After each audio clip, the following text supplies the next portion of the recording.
Pour ce dernier épisode de Oui Dire, l'histoire dont on va vous parler a quelque chose de particulier. D'abord parce que, de par la nature du crime qu'elle relate, elle aura su marquer l'imaginaire des gens de l'époque. Mais aussi parce qu'elle a influencé la manière dont on a raconté notre coin de pays à travers l'un des romans les plus connus. Et là, vous me voyez probablement venir. Je parle évidemment de Maria Chapdelaine par Louis Hémon.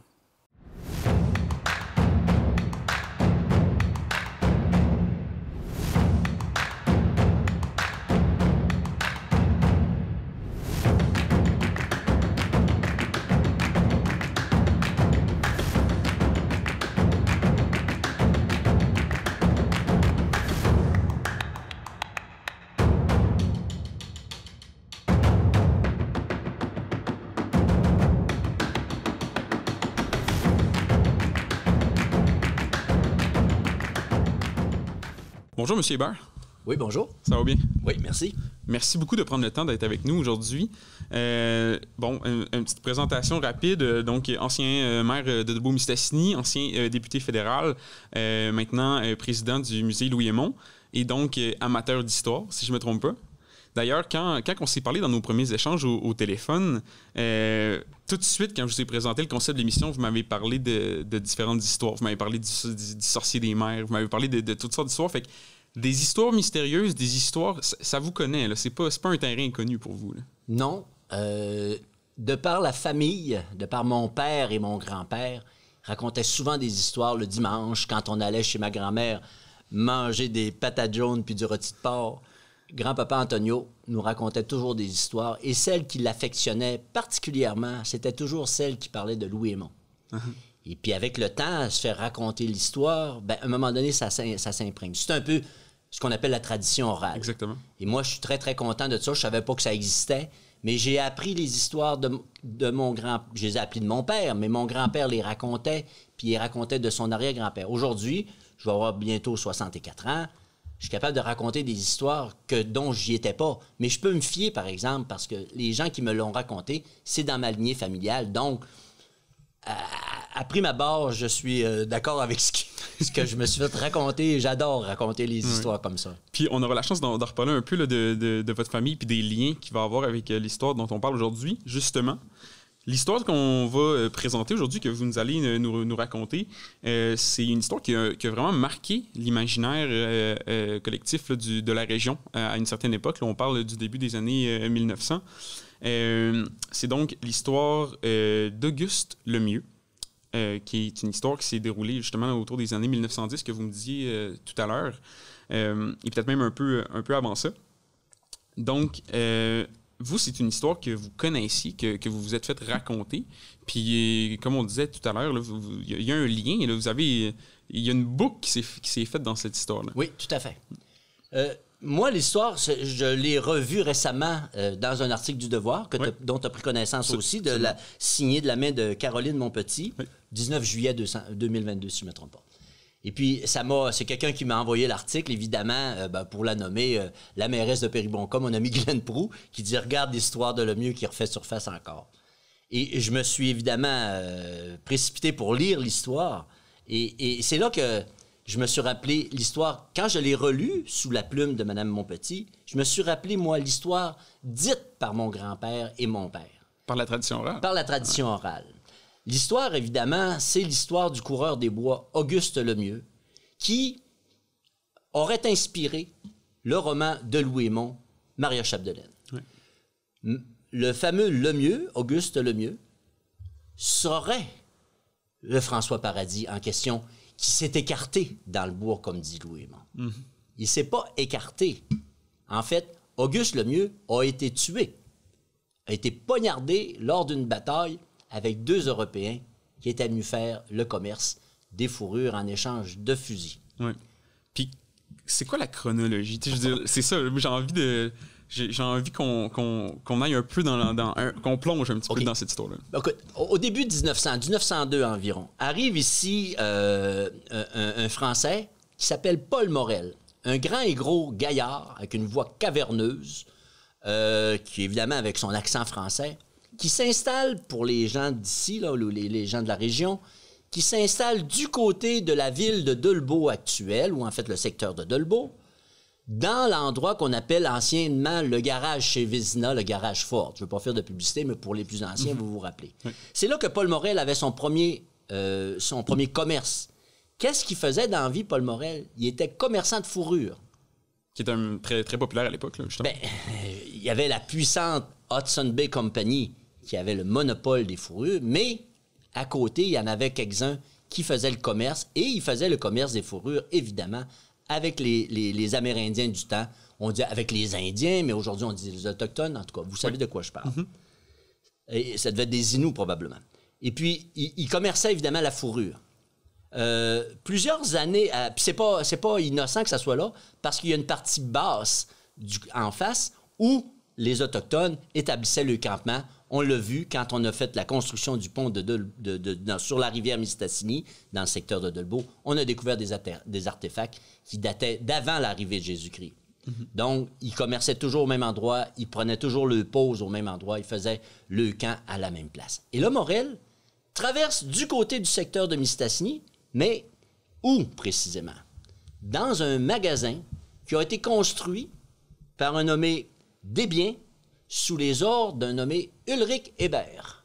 Ulrich Hébert, je vous le rappelle, mon arrière-grand-père, qui a déjà été maire de la ville de Mistassini. À la suite, il y a eu mon grand-père Antonio et à la fin, moi aussi, j'ai été maire comme mes deux aïeuls. Et ce magasin-là qui est construit par Desbiens, c'est là que Morel va s'installer. Morel s'installe dans ce magasin-là. Il prend épouse avec une nommée Potvin, oui, voilà, Léontine Potvin. Et il l'épouse et ils commercent ensemble tous les deux. Et quel est le lien avec ma famille? C'est que Paul Morel, c'était le parrain de mon père. Okay. D'ailleurs, dans l'entreprise familiale, on a hérité du coffre-fort de Paul Morel. Il est chez nous. Wow. Et aussi d'un petit pistolet. En fait, ça, je ne devrais pas en parler. Mais et puis... donc, il est commerçant de fourrure, comme je le dis. Il s'en vient dans le secteur de Mistassini, dans un magasin qui est fraîchement construit. Et là, on est aux alentours de 1907.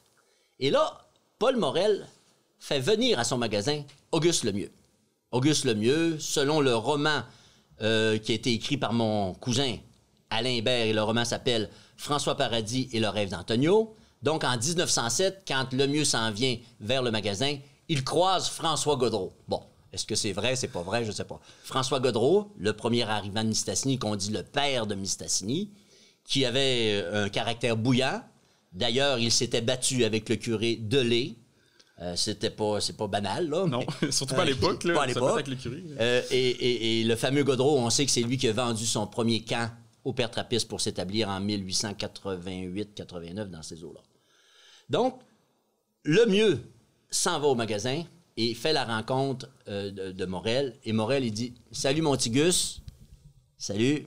Gare, je te présente deux Européens. Madame Monpetit parle d'un Français et d'un Belge. Nous, on parle de deux Belges, mais pour l'histoire, on va dire deux Européens qui parlent français. OK? Ouais. Et là, il lui dit, j'ai une mission à te confier. Ces deux personnes-là ont des armes à échanger contre des fourrures et tu vas les guider. Ce qu'il faut dire, ce que je tiens à noter, c'est que tout à l'heure, vous me parliez que Monsieur Lemieux, c'est quelqu'un qui avait des dettes. Là. C'est quelqu'un, oui. Il n'est pas allé là. Il y a eu quelque chose qui s'est passé. Exactement. Et j'y arrivais en disant, et là, Lemieux dit à Morel, tu sais, il est tard dans l'automne. Les rivières vont être gelées. Oui. Je vais avoir de la misère. Il va falloir que je casse la glace. Puis il fait froid, etc. C'est là que Morel lui a dit, tu sais, tu me dois assez d'argent que tu n'as quasiment pas le choix d'y aller. Je vais le mettre contre ta dette, le travail que tu vas faire contre moi. Ouais. Alors, ils sont partis tous les trois, avec deux hommes plus ou moins expérimentés. Lemieux connaissait bien la forêt. Ils se sont rendus très, très, très loin, jusqu'au lac Chibougamau. Ils ont passé le lac Achamouchouane, mais ils sont rendus jusqu'au lac Chibougamau. Puis c'est ça que mon père, heureusement, je suis passé avant pour me faire rafraîchir l'histoire. Et quand ils sont arrivés pour changer les armes avec les fourrures, le gars qui va faire le commerce, il était plus là. Il était plus au rendez-vous parce que ça lui a pris trop de temps à arriver. Il leur a laissé une note manuscrite en disant « J'ai été obligé de m'en aller ».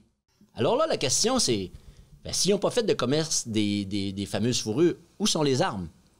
Les armes ont été abandonnées sur place parce que là, la neige tombait et là, il faisait de plus en plus froid et là, ça devenait compliqué, les conditions de vie. La nourriture diminuait Et ça devient un peu difficile. Et le mieux, qui avait aussi un caractère bouillant, qui était un petit homme mais d'une forte stature, il était capable, il était Bouskov, comme on dit, il était fort. Il a dit aux deux Européens, on va passer par le lac à Chamouchouane. L'autre, il dit non, on va faire un portage sur le lac. Là, il n'était pas d'accord sur le chemin à prendre pour revenir au lac Saint-Jean. Et là, c'est là qu'à un moment donné, il dit, on va aller, les deux Européens s'en vont sur le lac pour aller voir si le passage est bon. Et quand ils reviennent, le mieux lui dit, vous avez sûrement été pas bien loin, je vois vos traces. Puis il dit, vous êtes rien que deux manchottes, vous êtes deux incapables, puis à cause de vous autres, puis la bataille pogne, ils sont dans un camp, semble-t-il, et la bataille pogne. L'un des deux qui tient les bras, c'est-à-dire Gabriel Bernard, tiendrait les bras derrière le dos, et l'autre lui assène des coups, puis là, ils ont chacun une arme. Et là, Lemieux réussit à prendre les deux personnages. Ils roulent tous les trois au plancher. Et là, arrive l'inévitable. Un coup de poignard, un couteau de chasse dans le thorax de Lemieux. Lemieux meurt. Mais les deux hommes ne savent pas trop comment s'en revenir non plus, eux autres. C'est ça. Parce que c'est pas des habitués. Qu'est-ce qu'on fait avec le corps? Et ils ont plus de nourriture à manger. Et c'est là qu'ils commettent du cannibalisme, c'est-à-dire qu'ils ont mangé des morceaux de Lemieux, une cuisse qu'ils traînent sur une traîne, des morceaux d'avant-bras, des endroits des parties charnues. Ouais. Et là, ils l'ont traîné sur le toboggan. Ils traînaient, malheureusement, la nourriture qui était l'homme mort. C'est pas drôle quand t'entends ça. Non, vraiment pas. Puis surtout qu'à l'époque, bon, c'est une histoire qui a eu beaucoup de répercussions. Oui, il y a eu un procès. Il y a eu un procès à Roberval en 1910 exact. qui relate ces choses-là. On dit qu'on n'a pas retrouvé Gabriel Bernard. On aurait retrouvé, semble-t-il, par exemple, vivant Grasset. Oui, exactement. Puis moi, ce que j'ai lu, parce que c'est une histoire qui a été reprise à plusieurs fois dans différents textes. Là, c'est drôle parce qu'au moment où on se parle, là, justement, il y a un article du Devoir qui est sorti. Moi, c'est une histoire que je connaissais déjà, puis il y a plusieurs versions. Puis c'est ce qui fait partie du mystère, à quelque part, puis c'est ce qui fait que cette histoire-là rentre un peu dans la légende. C'est que, bon, l'histoire du cannibalisme, est-ce que c'est... Il y a des gens au début qui doutaient de cette histoire-là, puis ça a été prouvé par la suite. Mais justement que, bon, le Français, donc l'Européen, Joseph Grasset, qui, ne sachant pas comment retourner au lac Saint-Jean, aurait marché jusqu'à la baie James. En fait, il s'est en revenu. OK. Mais là, c'est bizarre à comprendre, parce que, comme tu l'as lu dans l'article, il dit qu'il travaillait pour une compagnie qui s'appelait Revlon. Oui, je l'ai ici. Attendez un petit peu. Revel et Frères ou quelque chose du genre. Puis il aurait été comme magasinier là-dedans. Un autre... oui, là, tu le trouves... il est en quelque part... Révillon Frères. Révillon et Frères, ouais. Voilà. Et puis, donc, il aurait travaillé là pendant un certain temps. Ouais. Et on dit aussi, j'ai lu en quelque part, que quand Grasset, qui aimait bien l'alcool, qui prenait un coup... Il venait un peu, elle disait quand il venait dans les vignes du Seigneur, c'est l'expression, il racontait qu'il avait mangé une partie de Lemieux. Ouais. Mais quand il revenait à jeun, il voulait plus raconter l'histoire, puis il disait que c'est pas vrai, j'ai pas dit ça. Exact. Et là, j'arrive un petit peu à mon affaire, je prends du temps, excusez-moi. Non, il n'y a pas de problème. Et là, tu dis, c'est quoi le rapport avec Louis Aymon? Je vous rappelle que Louis Aymon demeurait pendant quelques jours au magasin général du Laurier-Hébert, mais après ça, il était engagé comme homme de ferme par Bédard, étant donné que Louis Aymon ne pratiquait pas la religion. Il se traînait toujours un petit calepin, il prenait des notes, puis il allait devant l'église, et souvent le dimanche, il voyait toute la gang qui était là. Et c'est là qu'il prenait des notes. Il entendait des histoires, il les mettait dans sa petite poche, puis il réfléchissait à ça. Puis c'est là que par Bédard, semble-t-il, qui aurait appris la fameuse histoire du fameux Auguste Lemieux qui aurait été poignardé. Les années, ça se tient. Oui. 1902, Paul Moret, 1907, Lemieux puis les Belges ou les Européens, l'arrivée de Louis Aymon, 1910, le procès, puis l'arrivée de Louis Aymon en 1912, la mort de Louis Aymon en 1913. Après la conclusion, justement, avec le procès de cette histoire-là. Et puis là, cette Moses d'histoire-là, c'est quand même fantastique. Dans les chaumières des petits villages, parce que, écoute bien, au Lac-Saint-Jean, il n'y avait pas grand monde, là, ça se racontait, cette affaire-là, puis ça prenait de l'ampleur, etc. Donc... Quand moi, j'aime bien lire le bout, quand il dit « Mais où il est, le François Paradis? » Il s'est écarté. Tu sais, en 3 petits mots, ça résume l'histoire, mais c'est pas écarté. En fait, c'est que Auguste Lemieux, c'est lui le coureur des bois, téméraire, puis qui court. Il faut un romancier, ça s'inspire toujours de quelqu'un ou d'une situation, ou souvent de sa propre vie. Surtout dans le cas de Louis Aymon, qui s'inspirait beaucoup de ce qu'il voyait, puis justement du paysage du nord du lac Saint-Jean qu'il a vu de ses yeux. Oui. Puis tu sais, Louis Aymon, puis là, je déborde un peu, mais Louis Aymon, là, il a travaillé sur le tracé pour faire venir une ligne de chemin de fer entre Bécomo et Mistassini. Je ne sais pas si tu te rappelles, politiquement, il n'y a pas bien des années, je vais te le dire l'année, aux alentours de 2019. Quand le gouvernement du Canada, par la voix de Marc Garneau, a dit qu'il donnait 7,5 millions de dollars pour accoter le 7,5 millions du Québec pour faire une étude pour le train qui va venir de Bécomo jusqu'à Mistassini, ben c'est toujours le même tracé dont Louis Aymon a travaillé. Exact. Fait que, tu sais, il y a comme... Tout est dans tout. Puis moi, je la sais, l'histoire, je la compte. Au coup de bain, s'il y en a qui veulent me contredire, ça me dérange pas, là. Mais moi, je l'ai appris comme ça, cette histoire-là. Puis c'est pour ça que ma famille... Moi-même aussi, j'ai été président à une autre époque du musée Louis Aymon quand il était où ce qu'il est puis qu'il va s'en venir.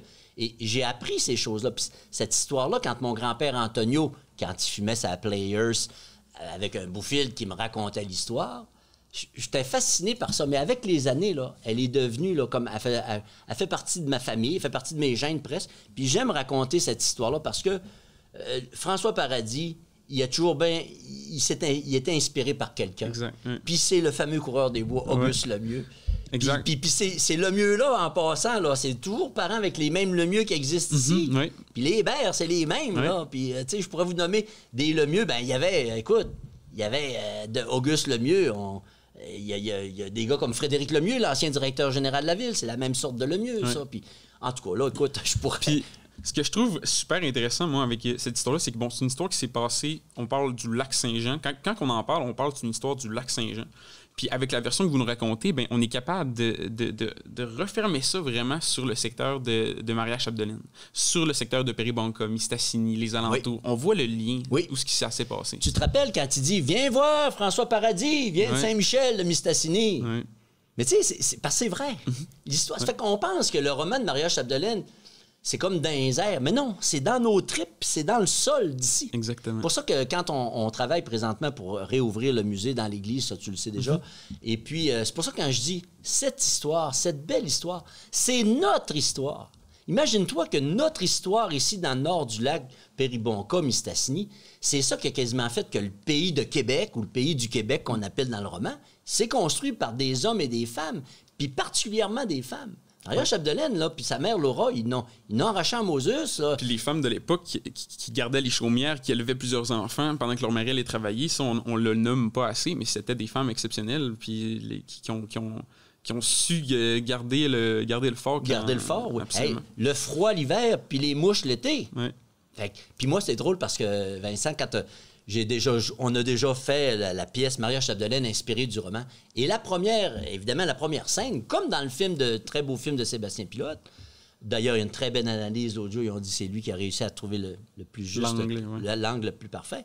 Quand on dit que la première scène se passe sur le perron d'église, puis qu'imagine-toi que le musée va être réinstallé dans l'église. Ouais. C'est peut-être pas la même église, mais c'est le même lieu. Moi, je trouve l'histoire fantastique. Absolument. Puis ça signale aussi le courage des femmes qui ont travaillé fort puis qui soutenaient le mari dans des conditions difficiles. Le gars, il allait couper du bois l'hiver, puis il cultivait l'été, puis il déchouchait. Oh my God! Je ne sais pas si dans l'article du Devoir, vous avez vu ça passer. Un petit fait un peu intéressant que j'ai trouvé, c'est que Auguste Lemieux était marié. Oui. Puis le nom de sa femme, c'était Maria. Oui, mais moi, j'ai vérifié aussi. Sa femme, là, elle se serait appelée, puis je l'ai vérifié avec mon père Gaston, elle s'appelait... Attends un petit peu. Ah, je l'ai ici. Elle s'appelait Marie-Ange Corneau. OK. C'était une Corneau, sa femme. Là, j'ai dit, elle s'appelait... Il dit Marie-Ange. J'ai dit, dans l'article du Devoir, il parle de Maria. Oh, il dit Maria, Marie-Ange. Ma grand-mère... un autre fait. Ma grand-mère, elle s'appelle Maria Murray. OK. Elle n'a jamais vu son père, elle l'a vu rien que le matin de ses noces, parce qu'il travaillait dans le bois, puis il faisait de la drave. Et puis, lors du moment de son décès, moi, j'étais directeur de funérailles, évidemment. Puis quand on est venu pour signer les registres, c'est là que je me suis aperçu du nom de ma grand-mère. Elle s'appelait pas Maria, Elle s'appelait Marie.A. C'était Marie-Anna. Mais ils l'ont toujours appelée Marie-A.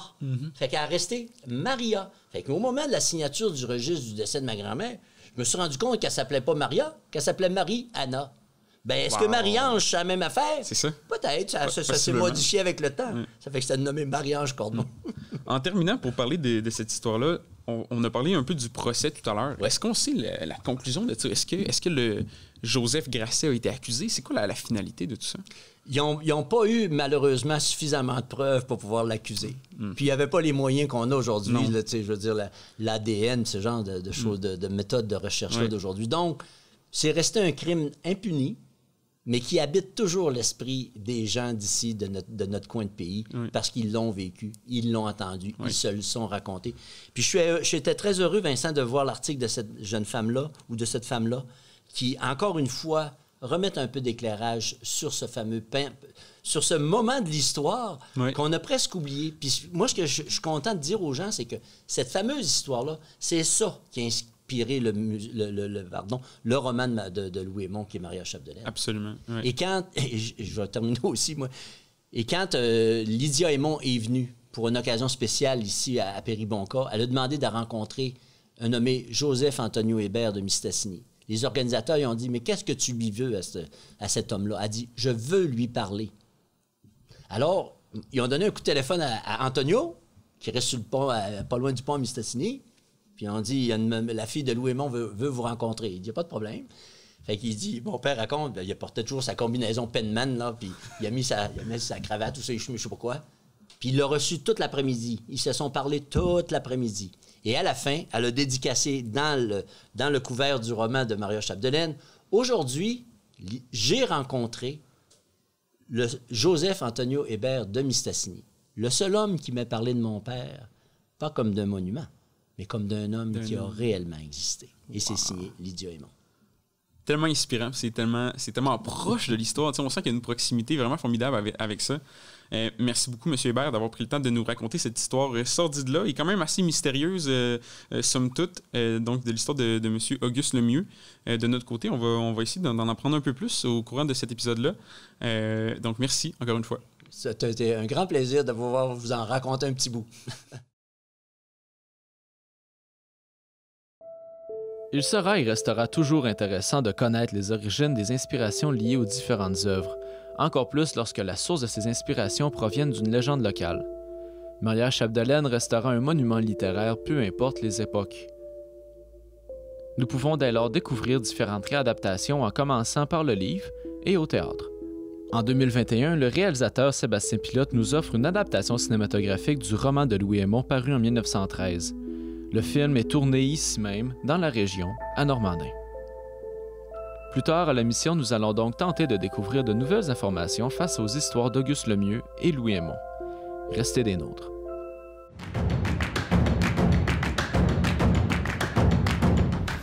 Au travers des recherches effectuées, plusieurs détails intéressants concernant cette histoire ont refait surface. Selon une certaine chronologie des événements, c'est un dénommé Alfred Perron qui a fait la découverte du corps de Lemieux alors qu'il était en expédition de chasse avec un groupe de chasseurs expérimentés dirigé par Gordon Mackenzie. Cependant, c'est un autre groupe mené par Joseph Curtness de Pointe-Bleue qui a fait la première découverte de cette histoire après avoir rencontré un autochtone sur le chemin qui leur aurait mentionné la présence d'un camp abandonné à quelques kilomètres d'où il se trouvait. Donc, lors d'une première expédition, le groupe de chasseurs de Curtness découvrirent le dit campement avec des objets au nom de Bernard et Lemieux, ainsi qu'une lettre annonçant le manque de provisions du trio et l'impossibilité pour eux de se diriger vers leur destination. Ils étaient perdus. Ça, c'était au mois de janvier, donc plusieurs mois après le départ de Lemieux avec les deux Européens. Au mois d'avril, donc 4 mois plus tard, la neige ayant fondu un peu, les chasseurs firent une deuxième expédition. C'est lors de cette expédition qu'ils ont rencontré le groupe de Mackenzie dont faisait partie Alfred Perron tout près du lac Chamouchouane. C'est tout près de ce lac que la cache qui devait servir d'abri à Lemieux, Grasset et Bernard fut découverte. Non loin de celle-ci, le corps d'Auguste Lemieux est trouvé décapité et mutilé. On ne trouve pas que le corps du guide, On trouve également, tout près de la cabane, une arme à feu avec des cartouches utilisées au sol. En fouillant un peu dans la cabane, on trouvera beaucoup de sang et de débris qui laissaient penser qu'une bagarre avait eu lieu. Mais maintenant que cette découverte avait été faite, où étaient Joseph Grasset et Gabriel Bernard? Le dénouement de cette histoire est directement lié à ces deux personnes qui étaient considérées comme les suspects principaux à l'époque. Le corps de Bernard sera retrouvé près d'1 an après la découverte du cadavre de Lemieux à des kilomètres plus loin du campement de Fortune découvert par Perron. Il ne restait donc qu'une seule personne qui pouvait savoir ce qui s'était réellement passé lors de cette tragique expédition. Entre-temps, l'histoire avait fait le tour de la région. Les médias avaient vendu l'histoire du mystérieux cannibale du Nord et les gens voulaient des réponses. Le coroner ouvrit une enquête sous la pression de la population, mais aussi parce qu'un mystère planait toujours. Comment Auguste Lemieux était-il décédé? L'avait-on tué? Et Bernard, quelle fin a-t-il eu? Et avec aucune trace de Grasset, une enquête se devait d'avoir lieu. On retrouvera Grasset vivant à Fort-Albany 1 an après la découverte. Selon la version qu'il donne aux enquêteurs, il quitte Lemieux et Bernard avant que le drame se produise et fournit des preuves pour soutenir ce qu'il avance. Il aurait marché jusqu'à la baie du Tson où il aurait ensuite été engagé par celle-ci. Ne pouvant pas prouver sa culpabilité et devant ce témoignage dont la crédibilité peut difficilement être mise en question, Grasset fut acquitté. Il reste donc beaucoup de mystères autour de cette histoire. On ne sait toujours pas aujourd'hui si Auguste Lemieux a été victime d'un crime. Si oui, par qui et pourquoi? On ne sait toujours pas non plus ce qui est arrivé à Gabriel Bernard, et surtout, on ne sait pas si ce que Joseph Grasset a raconté au coroner est véridique ou non. Cette histoire d'horreur aura cependant continué à faire partie de l'imaginaire de la population du Lac-Saint-Jean plusieurs décennies après le drame.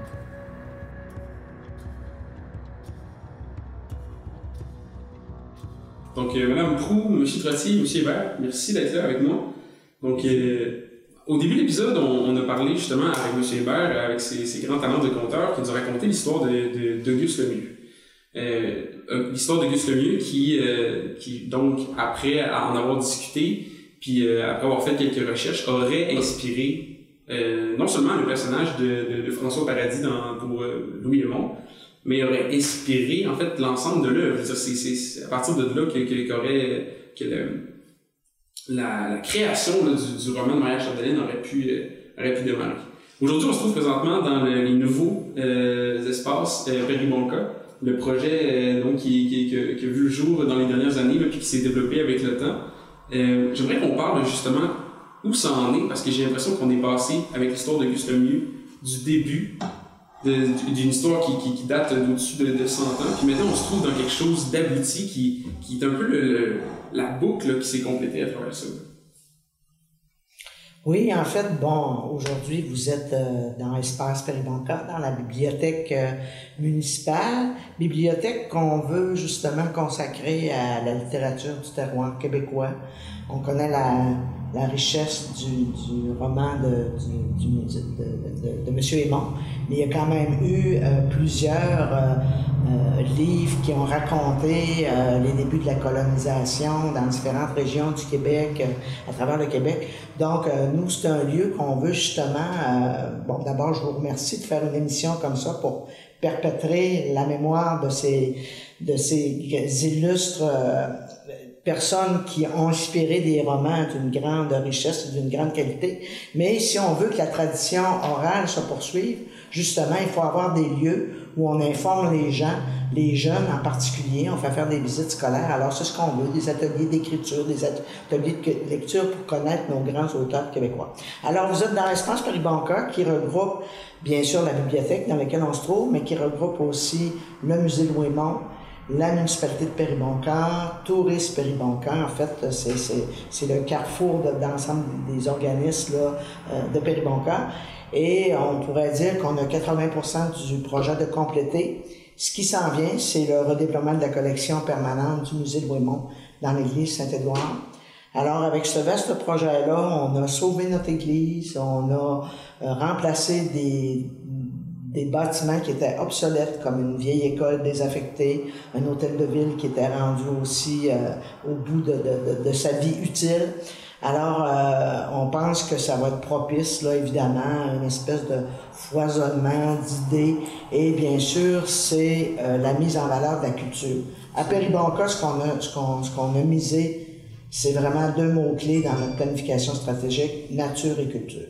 Alors, ça s'inscrit là-dedans. Exactement. Puis, tu sais, ça fait un lien aussi avec, justement, on parle de littérature du terroir. C'est justement, puis là, devant nous, on a la magnifique rivière Péribonka. Justement, on parle des grands espaces, on parle de nos milieux naturels. Je pense que c'est beaucoup là-dessus là, que vous avez misé, puis c'est vraiment exceptionnel.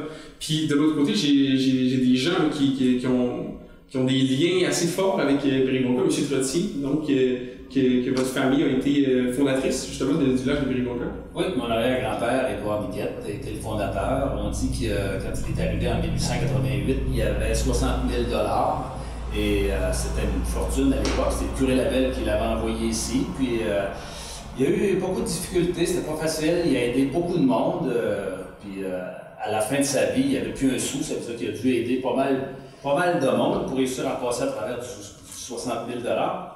Mais il était heureux d'avoir fait ça. Je pense qu'il avait le sentiment du devoir accompli. Puis ça, c'est quelque chose chez nous, dans notre famille, qui est encore important aujourd'hui. Oui, absolument. Puis, évidemment, M. Hébert, on en a parlé aussi au début de l'épisode, bon, vos ancêtres qui ont accueilli l'écrivain M. Aymon à Péribonka.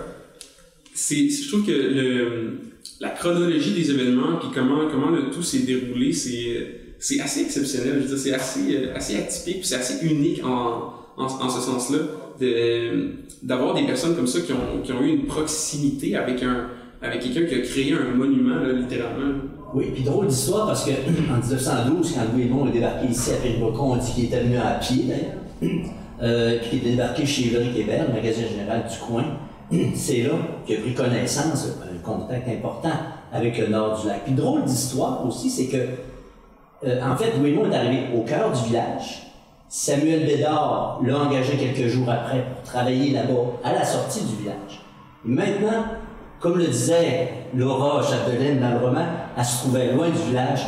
Le musée aussi un peu. Et pour ça, le musée est de retour à peu près au même endroit où Louis Aymon a découvert le village à peu près dans cet état-là. On se rappelle aussi que le musée Louis Aymon et Péribonka est à l'entrée de la MRC Ménil-Chapdelaine, donc un carrefour important, une porte d'entrée déterminante pour le tourisme du nord du lac Saint-Jean, à proximité des Grandes Rivières. On est bien heureux d'être associés tous ensemble à ce beau projet. Puis, j'ai envie de vous poser la question à vous tous. Ça représente quoi pour l'avenir de Péribonka, puis pour les gens de Péribonka, d'avoir, justement, comme on l'a dit, un carrefour comme ça qui raconte l'histoire, non seulement de Louis Aymon, de Maria Chapdelaine, mais aussi de la municipalité de Péribonka, puis de ces gens, des gens qui ont grandi ici, de ces espaces naturels-là. Ça représente quoi pour l'avenir de la municipalité? Je pense que, d'abord, c'est un objet de fierté, là, le bâtiment, l'ensemble, là, puis comme disait Richard, c'est que, tu sais, on est parti de quelque chose qui était un peu éclaté, et là, on regroupe tout ça au même endroit, c'est super intéressant. Et je suis persuadé que le bâtiment, tout ce qui va se passer autour, va faire en sorte que ça va devenir un grand objet de fierté pour les gens de Péribonka, mais aussi pour l'ensemble des gens de la MRC Montréal-Chapdelaine. On est chanceux parce que souvent les beaux bâtiments, c'est dans les grandes villes. Pour une fois, il y a un superbe bâtiment qui est ici. Je pense qu'il faut remercier les gens, comme entre autres la mairesse Guylaine, qui était l'artisane de toute cette œuvre-là. Sinon, si elle n'avait pas été là, je peux vous garantir qu'aujourd'hui, on serait peut-être encore dans l'ancien musée. En fait, là, il s'agit d'un travail d'équipe. La clé du succès, c'est qu'on a su s'entourer de professionnels compétents, chargés de projets Synergie Tourisme, des architectes, des maîtres d'œuvre, M. Irvington, M. Tremblay, qui ont quand même eu un regard là, assez intéressant. Ils se sont vraiment inspirés de la rivière pour la conception du bâtiment, se sont inspirés aussi de l'Église. Moi, ce que je dirais, d'abord et avant tout, c'est de redonner des services aux citoyens. Ça, c'était important parce qu'on n'avait pas un hôtel de ville qui... En fait, les ingénieurs nous disaient que se retrouver plus de 25 personnes en haut de l'ancien hôtel de ville, il y avait comme un problème sur le plan de la structure. Donc, vous comprenez qu'une hôtel de ville, ça doit être une maison dans le cas d'un coup dur, un verglas, une inondation. on n'était pas vraiment équipé à Péribonka. Donc ici, le citoyen, d'abord et avant tout, va retrouver certains services. On a un bureau médical qui, cet automne, on veut redémarrer la question des prises de sang et tout ça. Et moi, je pense que les gens de Péribonka vont être fiers parce que on se rend compte cet été que des gens font un détour pour venir voir ce qui se passe à Péribonka. Et on espère, il y a une piste cyclable qui va se développer l'année prochaine. Donc, évidemment, ce n'est que le début. C'est quand même une grosse chose, mais ce n'est que le début. Et j'insiste sur le fait nature et culture parce que on a le parc de la Pointe-Taillon, on a l'auberge de l'île du Repos qui fait partie de notre territoire, qui est un lieu culturel hautement connu à travers le Québec.